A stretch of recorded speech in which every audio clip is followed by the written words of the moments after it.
សូមជូនរឿងស្រី4នាក់ដណ្ដើមចៅម្នាក់ធ្វើប្តីមាននិទានមួយថាមានស្រី4នាក់បានឃើញចៅម្នាក់ដែលព្រះមហាក្សត្រទ្រង់ត្រាស់បង្គាប់ឲ្យរាជបុត្រដោតនៅត្រង់ទ្វារបន្ទាយប៉ុន្តែមិនទាន់ស្លាប់ទើបស្រីទាំង4នាក់គិតគ្នាព្រមព្រៀងចូលទៅសុំលោកចៅនោះអំពីព្រះមហាក្សត្រព្រះអង្គទ្រង់ព្រះអនុញ្ញាតឲ្យយកចៅនោះតែទ្រង់ឲ្យយកមាស1000ដំឡឹងដាក់ឃ្លាំងឯស្រី3នាក់ទៀតគ្មានមាសថ្វាយមានតែស្រីម្នាក់បានមាស1000ដំឡឹងថ្វាយជាថ្លៃចៅលុះរួចជ្រះស្រឡះហើយយកចៅនោះមកនៅផ្ទះជាមួយគ្នាស្រីម្នាក់ខំសង្វាតរកថ្នាំមើលជំងឺស្រីម្នាក់ខំសង្វាតរក្សាមើលដោះលាងទូសំអុយសពថ្ងៃស្រីម្នាក់ខំសង្វាតរកស៊ីលក់ដូរយកប្រាក់ចិញ្ចឹម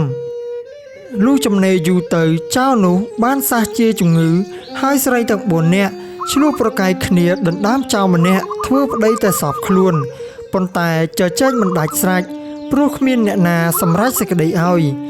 ទើបនាងទាំង4នាក់នាំគ្នាទៅចៅក្រម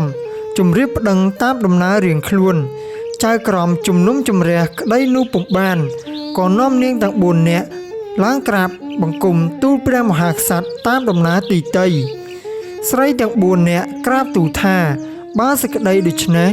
តើចៅនេះនឹងបានជាប្តីរបស់ស្រីណា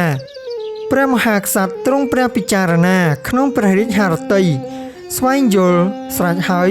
ទើបទ្រង់មានព្រះបន្ទូលបង្គាប់ថានាងដែលមានតែមាសឲ្យទៅលួសចោលយកមកហើយមិនបានថែរក្សារកថ្នាំចាំជំងឺមិនបានដេកអោបក្រុងរក្សាមើលជំងឺនោះត្រូវទុកជាម្ដាយឯនាងដែលខំសង្វាតដេកអោបក្រុងរក្សាមើលទាំងជំងឺដោះលាងសំអុយអសោចសោកថ្ងៃនោះត្រូវបានជាប្រពន្ធព្រះស្ដែងចៅនោះចំណែកនាងដែលខំសង្វាតលក់ដូរយកប្រាក់មកចិញ្ចឹមចៅនោះត្រូវបានជាបងព្រះមហាក្សត្រទ្រង់កាត់សេចក្តីដូច្នោះហើយសូកតិគមនាងល្អប្រពៃហោងយើងខ្ញុំសូមអរគុណដល់អស់លោកស្រីនាងកញ្ញាដែលបានស្ដាប់កំសាន្តតាំងពីដើមរហូតមកដល់ចប់សូមលោកអ្នកចុច Subscribe ដើម្បីទទួលបាននូវរឿងព្រេងនិទានជាច្រើនបន្តបន្ទាប់ទៀតសូមអរគុណ